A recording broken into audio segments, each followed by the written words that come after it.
ಎಚ್ಚರಿಕೆ ನೀಡಿದೆ ಭಾರತೀಯ ನೌಕಾಸೇನೆ. ನೌಕಾಸೇನೆಯಿಂದ ಮತ್ತೊಂದು ವಿಡಿಯೋವನ್ನ ರಿಲೀಸ್ ಮಾಡಲಾಗಿದೆ. ನೌಕಾಸೇನೆಯಿಂದ ಯುದ್ಧಕ್ಕೆ ಸಿದ್ಧ ಅನ್ನುವಂತಹ ಸಂದೇಶದ ವಿಡಿಯೋ. ಯಾವುದಕ್ಕೂ ಬಗ್ಗದ ತಗ್ಗದ ನೌಕಾದಳ ಸದ್ದಿಲ್ಲದೆ ನುಗ್ಗಿ ಹೊಡೆಯುವ ಸಾಮರ್ಥ್ಯವನ್ನ ಹೊಂದಿದೆ. ನೀರಿನಿಂದಲೂ ಬೆಂಕಿಯ ಮಳೆಗರೆಯುವಂತಹ ಶಕ್ತಿ ನೌಕಾಸೇನೆಗಿದೆ.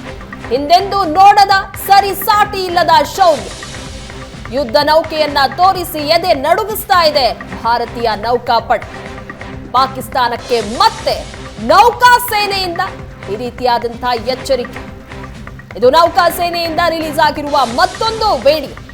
ಎಷ್ಟಿದೆ ಸಾಮರ್ಥ್ಯ ಭಾರತದ ನೌಕಾಸೇನೆದು ಅನ್ನೋದನ್ನ ಮತ್ತೆ ಮತ್ತೆ ಭಾರತ ತಿಳಿಸ್ಕೊಡ್ತಾ ಇದೆ ಪಾಪಿ ಪಾಕಿಸ್ತಾನಕ್ಕೆ. ಈ ಬಗ್ಗೆ ಹೆಚ್ಚಿನ ಡೀಟೇಲ್ಸ್ ಕೊಡ್ತಾರೆ ನಮ್ಮ ಪ್ರತಿನಿಧಿ ಮಂಜು. ಈ ರೀತಿಯಾದಂತಹ ಎಚ್ಚರಿಕೆಯನ್ನ ಆಗಾಗ ಕೊಡ್ತಾ ಇರಬೇಕು ಅನ್ಸುತ್ತೆ ಪಾಕಿಸ್ತಾನಕ್ಕೆ, ಅವರ ಹೇಳಿಕೆಗಳನ್ನ ನೋಡ್ತಾ ಇದ್ರೆ. ಈಗ ನೌಕಾನೆಲೆ ಎಷ್ಟು ಬಲಿಷ್ಠವಾಗಿದೆ ಅನ್ನುವಂತಹ ಸಂದೇಶವನ್ನ ಈ ವಿಡಿಯೋ ಕೊಡ್ತಾ ಇದೆ. ಹೌದು, ಈ ರೀತಿಯಾದಂಥ ಸಂದೇಶಗಳು ಒಂದು ಕಡೆ ನಮ್ಮ ರಾಷ್ಟ್ರದ ನಮ್ಮ ದೇಶದ ಪ್ರಧಾನಿಗಳು ಒಂದು ಕಡೆ ಸೇನಾ ನೆಲೆಯಲ್ಲಿ ನಿಂತು ವಿಜಯೋತ್ಸವ ಭಾಷಣ ಮಾಡ್ತಾರೆ. ನಮ್ಮ ರಕ್ಷಣಾ ಮಂತ್ರಿಗಳು ಸೇನಾ ನೆಲೆಗಳಿಗೆ ಹೋಗಿ ಇಲ್ಲಿ ನೀವು ಹೇಳಿದ್ದೆಲ್ಲ ಸುಳ್ಳು, ಏನೂ ಆಗಿಲ್ಲ ನೋಡಿ ಅನ್ನುವಂಥದ್ದನ್ನ ಇಡೀ ವಿಶ್ವಕ್ಕೆ ಸಾರಿ ಹೇಳುವಂಥ ಕೆಲಸ ಆಗ್ತದೆ. ಅದೇ ರೀತಿ ಈ ರೀತಿ ಏನಾದರೂ ದಾಳಿಗೆ ಬಂದರೆ ನಾವು ಇನ್ನೂ ಕೂಡ ಸಿದ್ಧವಾಗಿದ್ದೇವೆ ಅಂತ ನಿನ್ನೆ ಕೂಡ ರಕ್ಷಣಾ ಸಚಿವರು ಹೇಳಿದರು. ಇದು ಕೇವಲ ಟ್ರೇಲರ್, ಇನ್ನೂ ಪಿಕ್ಚರ್ ಬಾಕಿ ಇದೆ ಅನ್ನುವಂಥದ್ದು. ಆ ರೀತಿ ಪ್ರತಿ ಹಂತದಲ್ಲೂ ಕೂಡ ನಾವು ಸಿದ್ಧವಾಗಿದ್ದೇವೆ ಅನ್ನುವಂಥದ್ದು. ಇನ್ನೂ ಆಪರೇಷನ್ ಸಿಂಧೂರ ಮುಗಿದಿಲ್ಲ ಅನ್ನುವಂಥದ್ದನ್ನ ನಮ್ಮ ಸರ್ಕಾರ ಭಾಳ ಸ್ಪಷ್ಟವಾಗಿ ಹೇಳಿದೆ. ಆದರೆ ಎಂಥದ್ದಕ್ಕೂ ಕೂಡ ನಾವು ತಯಾರಿದ್ದೇವೆ ಅನ್ನುವಂಥದ್ದನ್ನ ನಮ್ಮ ಸೇನೆಯ ವಿಭಾಗಗಳು ಪದೇ ಪದೇ ತೋರಿಸ್ತಾನೂ ಇರ್ತವೆ ಮತ್ತು ಈ ರೀತಿ ಹೇಳ್ತಾನೂ ಇರುವಂಥದ್ದು. ಯಾಕಂದರೆ ನಾವೆಷ್ಟು ಶಕ್ತಿ ಸಾಮರ್ಥ್ಯ ಅನ್ನುವಂಥದ್ದನ್ನ ಇಡೀ ವಿಶ್ವಕ್ಕೆ ನಾವು ಈಗ ಆಲ್ರೆಡಿ ತೋರಿಸಿದ್ದೇವೆ, ಈಗ ಇನ್ನೂ ಮುಂದೆ ಕೂಡ ತೋರಿಸ್ತೇವೆ. ಅದರಲ್ಲೂ ಎಸ್ಪೆಷಲಿ ಪಾಕಿಸ್ತಾನಕ್ಕೆ ಇದು ಬಹಳ ಅತ್ಯಗತ್ಯವಾಗಿದೆ. ಈ ತನಕವೂ ಕೂಡ ಹೆಚ್ಚಾಗಿ ಬಳಕೆ ಆಗಿರುವಂಥದ್ದು ಭೂಸೇನೆ, ಅದರ ಜೊತೆಗೆ ವಾಯುಸೇನೆ. ಇನ್ನು ನೌಕಾ ಸೇನೆಯ ಇನ್ನೂ ಅಸ್ತ್ರಗಳು ಅಷ್ಟರ ಮಟ್ಟಿಗೆ ಬಳಕೆ ಆಗಿಲ್ಲ.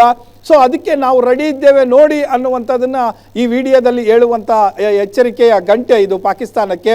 ಸೊ ಪಾಕಿಸ್ತಾನ ಎಲ್ಲವನ್ನು ಕೂಡಿ ಈಗ ಆಲ್ರೆಡಿ ಕೇಳಿಕೊಂಡೇ ಒಂದು ರೀತಿ ಜ್ವರ ಬಂದ ರೀತಿಯಲ್ಲಿ ಆಗಿದೆ. ಅದಕ್ಕೆ ಇನ್ನು ಮುಂದೆ ಏನಾದರೂ ಆದರೆ ಅನ್ನುವಂಥ ಪ್ರಶ್ನೆಗೆ ಪಾಕಿಸ್ತಾನದ ಬಳಿ ಉತ್ತರವೇ ಇಲ್ಲ. ಹಾಗಾಗಿ ನಮ್ಮ ಸೇನೆ ಎಷ್ಟು ಸಾಮರ್ಥ್ಯ ಶಕ್ತಿಯನ್ನು ಹೊಂದಿದೆ ಅನ್ನುವಂಥದ್ದನ್ನು ಈ ರೀತಿ ಹೇಳುವ ಮೂಲಕ ಪಾಕಿಸ್ತಾನಕ್ಕೆ ಅದು ಎಚ್ಚರಿಕೆಯೂ ಕೂಡ ಆಗುತ್ತೆ. ಮುಂದೆ ಇಂಥ ತಪ್ಪು ಹೆಜ್ಜೆಗಳನ್ನು ಇಡಬೇಡಿ, ಭಯೋತ್ಪಾದಕರನ್ನು ಕಂಟ್ರೋಲ್ ಮಾಡಿ, ಈ ರೀತಿಯಾದಂಥ ಕೆಟ್ಟ ಕೃತ್ಯಗಳಿಗೆ ತಾವು ಕೈ ಹಾಕಬೇಡಿ ಅನ್ನುವಂಥದ್ದು ಕೂಡ ಹೇಳುವಂತಹ ಸಂದೇಶವೂ ಕೂಡ ಇದರಲ್ಲಿ ಅಡಗಿದೆ ಅಂತ ಹೇಳ್ಬೋದು. ಪ್ರಗತಿ. ಓಕೆ, ಥ್ಯಾಂಕ್ ಯು ಮಂಜು ನಿಮ್ಮೆಲ್ಲ ಡೀಟೇಲ್ಸ್ಗಾಗಿ.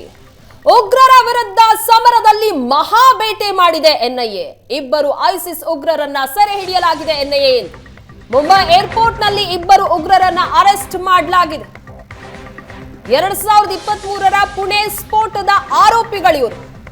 ಇಬ್ಬರನ್ನ ಸಹ ಬಂಧಿಸಲಾಗಿದೆ. ಅಬ್ದುಲ್ಲಾ ಫಯಾಜ್ ಶೇಖ್, ತಲ್ಹಾ ಖಾನ್ ಇಬ್ಬರನ್ನ ಸಹ ಬಂಧಿಸಲಾಗಿದೆ ಎನ್ಐಎ. ಇಂಡೋನೇಷಿಯಾದಿಂದ ಬರ್ತಾ ಇದ್ದಂತಹ ಉಗ್ರರನ್ನ ಎನ್ಐಎ ಅರೆಸ್ಟ್ ಮಾಡಿದೆ. 2023ರ ಪುಣೆ ಸ್ಫೋಟದ ಆರೋಪಿಗಳು ಇವರು.